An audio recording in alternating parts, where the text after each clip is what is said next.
Бүгінгі видеода Google дискіні ашу жайында айтатын боламыз, және ол жердегі файлдарды жүктеу.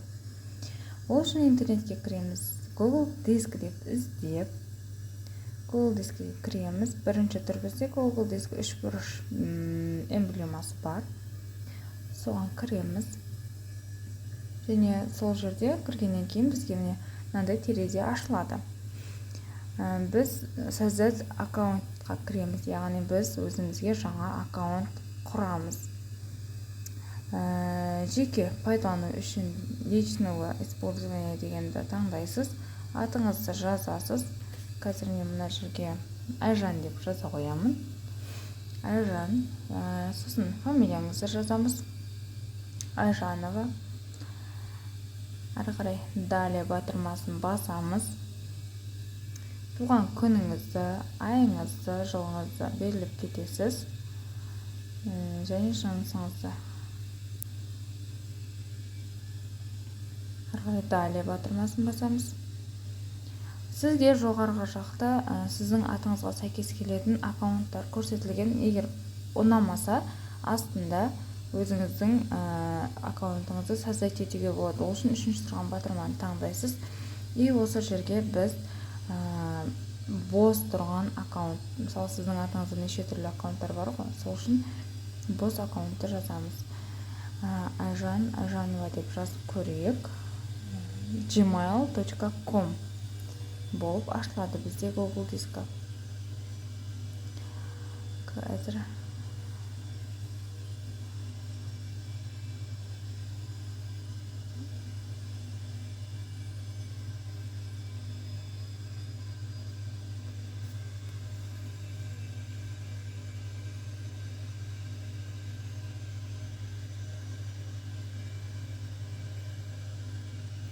Айжан Айка деп аштым. .00@gmail.com. Ары қарай далее батырмасын басамыз. Енді бұл жерге пароль енгіземіз. Пароль ұмытпайтындай болу керек.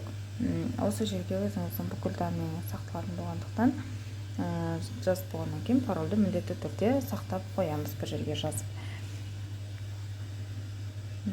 Пароль екінші рет қайталап жазамыз.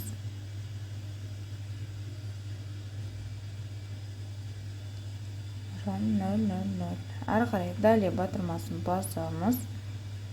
Бұл жерде резервный аккаунт қажет емес. Егер қажет десеңіз жазуға болады. Міне осымен біздің Google дискіміз дайын. Далее батырмасын басамыз. Ең астында принять батырмасын басамыз. Сонымен біздің Google дискіміз ашылды. Осы жерде біз өз жұмысымызды жасай беруімізге болады. Бұл жерде біз не істей аламыз? Создать батырмасын басып, создать батырмасын басқаннан кейін осы жерде папка шығады. Загрузка файл, яғни компьютерде кез келген файлды, құжатты, немесе фото суреттерінің барлығын осы Google дискіңізге жеке сақтап алуыңызға болады. Мысалы, мына жерден құжатты сақтауды көрсетейін. Қазір кез келген бір құжатты ашып көреміз.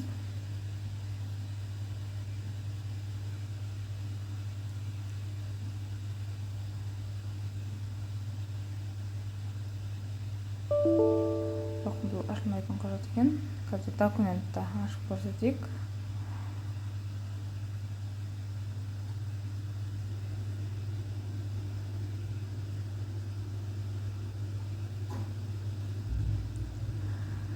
Открыть батырмасын басасыз, міне құжат уже жүктелді.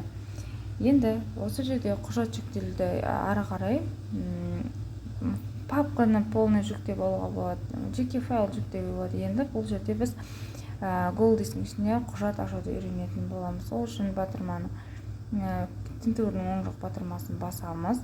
Новая папка дегенді таңдаймыз. Осы новая папкаға сіз қандай папка ашқыңыз келеді, соның атын жазып қоямыз. Мысалы, мен қымыржы деп алайын. Яғни біз қымыржы жүктейміз ғой, сол үшін қымыржы папкасын аштым, және осы папканың ішіне кіріп барып, сөйтіп файлды таңдау арқылы именно осы екінші сыныпқа арналған қымыжларды осы бір папканың ішіне жинай алуымызға болады.